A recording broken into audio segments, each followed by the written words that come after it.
Hi, it's Toby Hazelwood here, and today I'm going to be talking to you about something that I believe is pretty important whether you're working through any kind of process of change or growth in your own life, or whether you're working through a time of challenge or just trying to work towards a goal where you're kind of looking to push yourself and achieve a better position in your life, a better place than you're potentially at now. And I guess there's three aspects to this that I want to talk about today. I guess the first is in terms of knowing where you are and who you are in your life right now. Knowing who we are is often dictated to us, I suppose, to an extent by our backstory. Now that may be made up of the things that have happened to us, it may be made up of the thoughts and the things that we're constantly telling ourselves about our life and what it is that we've overcome or what we're potentially having to overcome, the difficulties that we face, the things that we're achieving, the things that are going well and the things that are going not so well in our lives.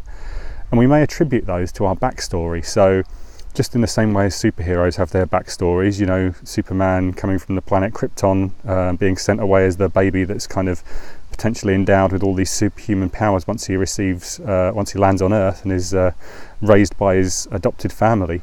That's his backstory. That's what kind of made him who he is. And in the same way, I guess each of us has our own backstories in terms of the things that we've been through in life and the kinds of things that have contributed to making us who we are. And those are of pivotal importance in terms of us figuring out both who we are and where we are in our lives. And I suppose the things that happen to us can have the power to shape us in both positive and negative ways. So if, for example, I take the example of a divorce or a failed relationship, something that I have personal experience of, you know, that divorce was an unfortunate thing. It's an unpleasant thing for many people, regardless of whether it needs to happen, and even if it's an amicable divorce, as was the case for me. It doesn't necessarily mean that it doesn't have an effect on who you are, and quite often it can dictate how your life unfolds, and the various decisions that you take and the actions that you take thereafter kind of all help to shape you and make you who you are. And I guess how we take forward the learning from those things can really be a big factor in whether or not those things kind of define us for the negative, like they label us. We label ourselves, I'm a divorcee, I'm someone who's not managed to succeed in a relationship and all these bad things happened to me, and you know, I suffered abuse or I suffered neglect or they didn't give me adequate attention or didn't tell me they appreciated me enough. You know, all those are sort of negative stories that we could potentially carry with us as we go through life and allow to define ourselves in a negative way if we let them. You know, alternatively, reflecting on all those theoretical examples, if the story that we tell ourselves, if the backstory that we carry with us from those experiences is that, you know, yes, bad things have happened and we've had adversities to overcome and we've had a bad relationship in our lives, we can choose to kind of label ourselves, if you like, or we can actually take the learnings from those things and become better and stronger as a result of them. So, you know, in the cases of a failed relationship, a particularly toxic relationship perhaps, it may well be that you can look at yourself and think, well, you know, I came through that. I had a really bad experience. I had a bad relationship. I had a neglectful partner, but, you know, I didn't let that jade my views of myself. I didn't let it erode my value in myself and my belief in myself. And actually it's made me stronger as a result of it. And it doesn't mean that I've got a downer on future relationships. It doesn't mean that I'm going to, you know, block out everyone else in the world thinking that nobody can be trusted and no one has anything to bring to the table, because actually I believe in the good in people. So there's kind of two ways there in which the backstory can shape you and make you the person that you want to be, or alternatively can take control of you and kind of make you into this thing or person that potentially isn't going to help you in the future, isn't going to help you move forwards and grow and become the person you potentially want to become. So that's kind of the importance of the backstory and knowing who we actually are. And then I suppose if we're kind of in a position where we've come out of that relationship or we've come out of a failed business venture or something along those lines, and we kind of have this vision of where we want to get to, it's analogous to a journey from A to B. But the key thing is we have to really know what that point A is, and we have to really have a clear idea in our minds of what point B is.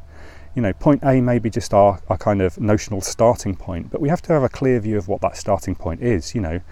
And in the case of a divorce or a failed relationship, you know, are we starting from the point where we truly believe and understand ourselves and we know ourselves and we believe we have it in us to kind of move forwards positively and going into new relationships for the right reasons?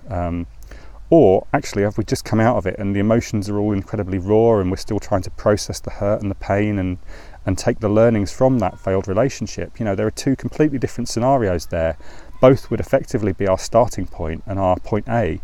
But, you know, if we don't know what that point A is, and we don't know we're at point A, we don't know we're at the point where we're ready and fresh and healed and ready for a new relationship, then actually chances are we're not at point A at all. We could be anywhere but point A. And having a clear idea of where we want to get to is the next part of it. So once we know where we are, once we know what our starting point is, then point B really becomes our goal and our target and the place that we want to get to and the place we believe we're going to strive to get to. And it's really important again that we're clear on what that is. So speaking for myself, when I'd kind of got over the healing from my divorce, I guess a key part of my mission for life, as it were, was whilst I knew I was going to be a single parent and raise my two daughters 50-50 as I have done with my ex-wife, I also know I didn't want to be alone. I wanted a new relationship. You know, I wanted a partner to share life with, to share the highs and the lows, and, you know, to enrich their lives and to have them enrich my life and to share new experiences. So that was my goal, you know, a happy and fulfilled relationship that wasn't kind of necessarily dependent on them being a stepmother to my daughters, because I didn't see that as a vacancy to be filled as such. You know, it'd be nice ultimately if she were able to get on with my kids, but that wasn't part of the goal. The goal was really a relationship for myself. But I needed to be clear that what that actually entailed and what it was I was looking for. It wasn't a series of casual dates or hookups or anything like that. It was actually a long-term committed relationship with the right person. And I had to be clear on what that meant, what that right person thing meant. So, you know, I was quite clear in defining my point B and my goal for that particular part of my life. And then it doesn't just relate to relationships either. You know, you kind of have to have the clarity over both where you're starting from and where you want to get to in any endeavour in life. So if you're talking about a business venture, you know, part of my goal in life is to create more of a business for myself in terms of writing and coaching and helping other people kind of navigate the challenges that I've navigated. And I need to have a view in my mind as to what that looks like. You know, it's not about me throwing in my job straight away and thinking, right, I've got to do whatever's necessary to pay the bills and to kind of, you know, make that happen. But rather, you know, my focus here is about learning the craft of helping people, you know, focusing more on other people than on myself potentially, and rather than just creating products that I think will sell, actually being heartfelt about the things that I'm writing down and the messages I'm sending out there, such as this one, to kind of actually do something meaningful to help other people. So having that clarity of goal then determines the actions that I'm going to take in as a result of it, and hopefully will ultimately shape whether or not I achieve it. And in the same way, you know, just as I need to be clear on where I'm going in a business related sense, I also need to be clear about where I'm starting from, you know. And when I kind of started this endeavour and I thought about businesses and a kind of coaching framework, if you like, to help people who are going through divorce and separation to adopt a more positive and optimistic mentality, I had to be clear on where I was starting from with that. You know, I was starting with a few kind of high-level examples and principles that I believed I had demonstrated in my life, and some lessons that I thought I could share with people, and some value I thought I could bring to their lives. So that was kind of my starting point in terms of reflecting on where I was and being clear on where I was. You know, I wasn't trying to say, here I am, I'm a completely sound and sorted individual. I have no hang-ups and no difficulties in life, and I'm completely self-reliant and, you know, completely over my divorce, because I think I still carried a lot of baggage around from that, and probably I'm still working through a lot of that as well. But, you know, I'm clear with myself on where I am. I'm not trying to position myself as a guru or an expert in that given field. I'm just someone who's kind of gone through some challenges, figured out how best to navigate those for my own benefit, and then I identified that there's probably a lot of other people who are going through similar things, who I can potentially share what I've done with those people and maybe help them as well. It doesn't mean to say that I've got a one-size-fits-all solution for everyone to every problem, because I don't think anyone does. But, you know, I'm being open about what I've got to share and then sharing that with the world, and hopefully finding some people who that echoes for. So that's really about how I've kind of applied that being clear on point A and point B mindset to my business goals as well as the relationship goals that I set for myself, and being clear on whether I was ready for a relationship as well. So I think that's the main message I wanted to share with you today. So just to kind of recap before I finish up, it's about knowing where you are and who you are first and foremost. You know, being clear on who you are means kind of understanding the backstory, knowing what experiences you've been through and how they've shaped you, and the sort of state that they've left you in, and kind of being clear on the lessons you can learn from those and the ways in which they've made you grow rather than not made you grown, the way they've made you grow.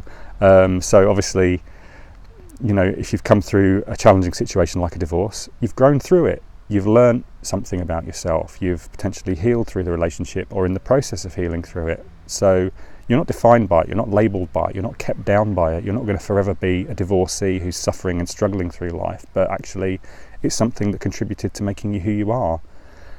And then once you're clear on who you are and where you are in that journey, it's about setting your goal on your end point. So understanding what your point B is, figuring out what that place is in your life, what it's going to look like, and then figuring out how you're going to get there through the actions and things you're going to do and take the actions you're going to take. And I think without that clarity, it's really hard to kind of embark on the journey, let alone to successfully arrive at your destination. You know, if you were setting out on a journey in your car, you wouldn't set off without a clear idea of where you were going. You're completely clear on where you're starting from. You know, you're at home and then you've decided you're going to drive somewhere that's 200 miles away. You don't just set off in a random direction hoping you'll eventually get to that place, because actually you need to know exactly where that is, and then you need to figure out an appropriate route to get there. And it's exactly the same with any journey in life, whether that's a journey in a literal sense, or a process of self-improvement and personal development, or the process of healing through a failed relationship, the process of building a business, the process of embarking on a program of exercise and weight loss, anything, you know, the process of making a meal from the raw ingredients to the finished article. You know, it's being clear on what you've got and what you need to have at the starting point, and then what the end point looks like. So I hope that helps, and I'm going to share this on all the usual platforms. It'll be on the Kintsugi Life podcast, just for the audio obviously. I'll be putting the video up on Facebook and on my YouTube channel, Divorce Lifestyle Design. I'd welcome any comments and feedback and any ideas that you want to share about how you think this applies in your life. And until the next time, this is Toby Hazelwood saying I hope you're thriving and not just surviving. And I'll catch you then. Take care. Bye-bye.